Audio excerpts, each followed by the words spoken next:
So, ito yung ano pala, yung work completed. So, yung work completed in a given time. Yung pala ay yung product ng time spent.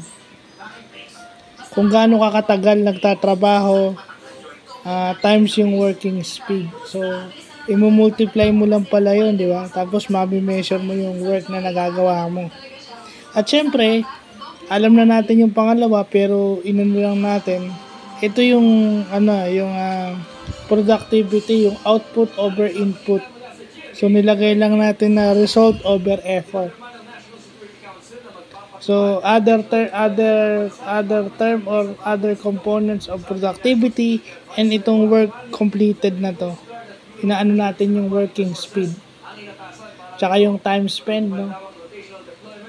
So, yun yung mga importanteng natututunan natin. Well, importante to. Ito yung mga, yung productivity, tinuro to sa amin sa graduate school. But itong work completed, yung time spent working, times working speed, ito yung hindi ata. Ito yung hindi ata itinuro. Kahit sa managerial accounting, wala akong na-recall na natakal to. So, yung isa review, yung isa bago lang. So, yun lang po.